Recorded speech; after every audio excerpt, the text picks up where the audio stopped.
Hi, I'm Dr. Mike DiTolla, and I graduated from dental school in 1988, the same year Purell hand sanitizer was introduced.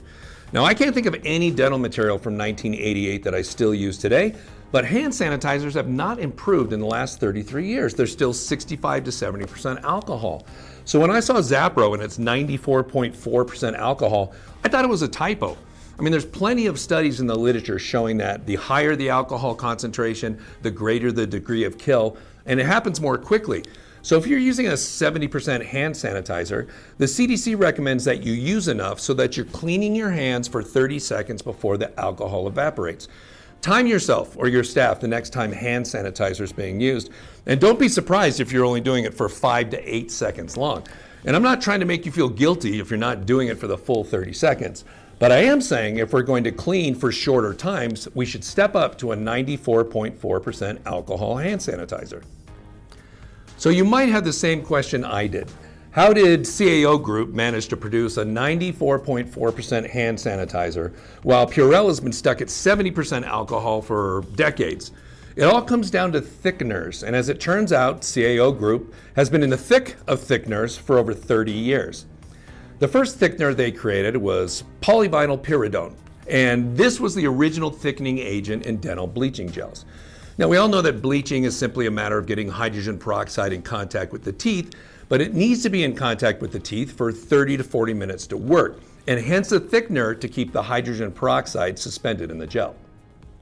When dentists started to show a preference for whitening with pre-made trays rather than making custom trays, CAO Group produced yet another novel thickener, polyethyloxazoline, and this one was created to be sticky so that not only would it hold the hydrogen peroxide in suspension, but it would keep the strip stuck firmly on the teeth until the patient removed it, which takes a little bit of effort to get them out. So the reason all hand sanitizers have maxed out at 70% alcohol is because of the thickener they are using. If you try to put 80% alcohol into suspension with current thickeners, the alcohol actually separates from the gel, making it unusable. So it was time for CAO Group to make a third novel thickener, a celluloic copolymer, that allows 94.4% alcohol to be held in suspension in ZaPro.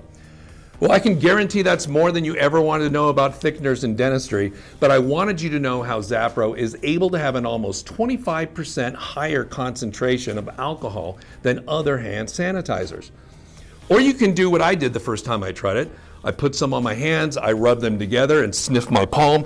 Surprise! Yeah, that's definitely 95% alcohol. And those definitely are my nose hairs that I smell burning. The real surprise is the silky feel of the gel and the fact that it doesn't dry your hands out. It also makes putting gloves on a breeze, something you can't say about other disinfectant hand gels.